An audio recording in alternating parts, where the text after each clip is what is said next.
This is Dan with Shaner Designs. In this video I'll be showing you how to do surfacing with 3D sketches in Solidworks. Let's go ahead and get started.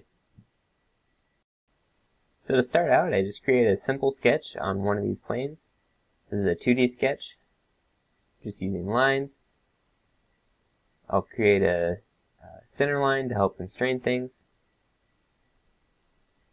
and use that midpoint constraint on the origin. And then just to fully define everything, I'll go ahead and add an angle dimension.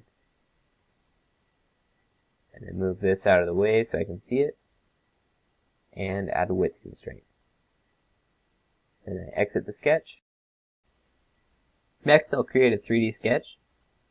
This is just a reference line to use for some other sketches down the road.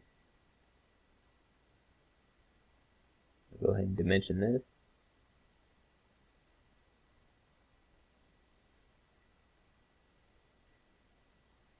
And exit the sketch. Now I'll create another 3D sketch using the previous sketches. So I'm just picking on those endpoints of the lines. Create a closed sketch, exit out of this one. And then I'll do the same thing on the other side. Oops, accidentally picked 2D sketch, so I'll just exit out of this. Repick 3D. Again, just using those line endpoints. And exit out of that one as well.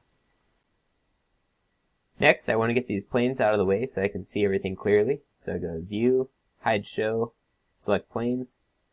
Notice I also set up a hotkey for that. That's also a useful way to do this. And then I'll go ahead and create some surfaces using those 3D sketches. So first we do a filled surface. And then same thing on the other side. Okay, now on this 2D sketch, I want to try something different. So I'll start by doing a planar surface. And then just for comparison, I'm going to take a surface area measurement. So make a note of that number. And let's look at doing this a different way as well. So I'll go ahead and delete that. And we'll do it as a filled surface. See how those two compare. So you can see the measurement is the same either way, so it doesn't really make much difference. But I'd prefer to do a planar surface, so I'll go ahead and change that. So next I want to add a mirror feature to mirror those two top surfaces about the top plane. So first I'm showing you why you don't want to do it as a feature. SolidWorks doesn't like that. So when you're working with surfaces, it's important to use the mirror body instead of feature or faces. So we'll click bodies to mirror, select those surfaces, click OK, and there we go. So now we want to combine all the surfaces together. So go back to surfaces, knit surface, and then select those surfaces.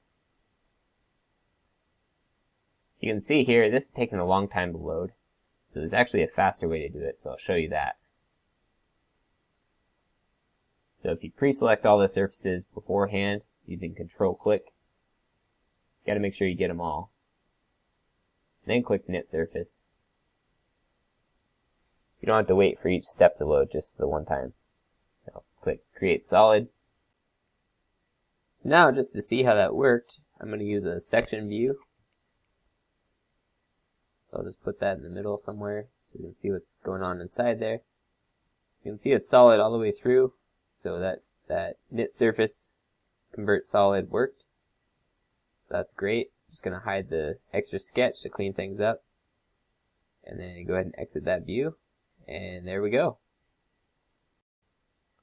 So next I'm going to show you why I did things the way that I did. You might be wondering why we don't just do one 3D sketch for both surfaces. So I'll show you that now. So we do filled surface and select our sketch. It gets confused. It's got two closed loops and it doesn't know which one you want the surface on. So that's not a good way to do it. We'll have to create two separate sketches instead. So close out of this. So I just rolled this back and I'll go ahead and grab my original sketch, turn that into a construction line, and then connect the points.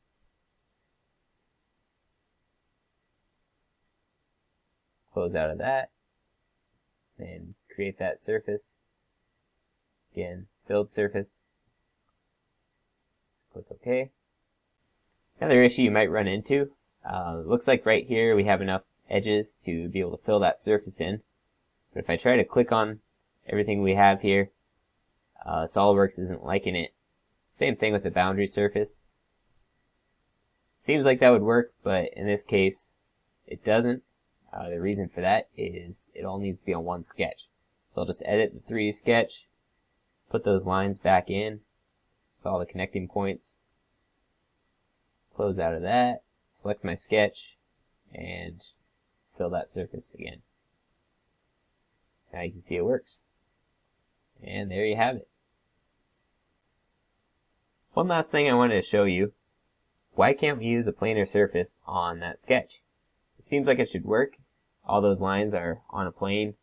Just got 3 points that are coplanar. But because it's a 3D sketch, that feature does not work. So another way to do this is to create a plane.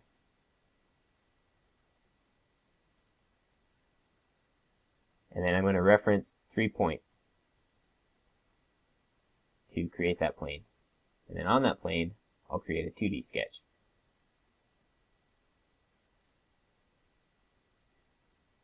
Just need to make sure I pick the right points for this sketch. Again, just make that triangle.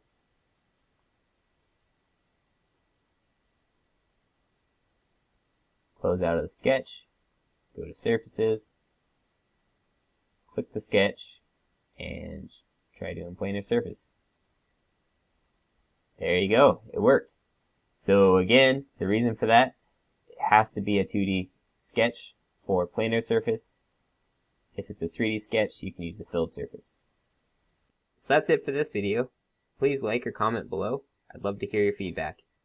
Otherwise, thanks for watching. I hope you enjoyed.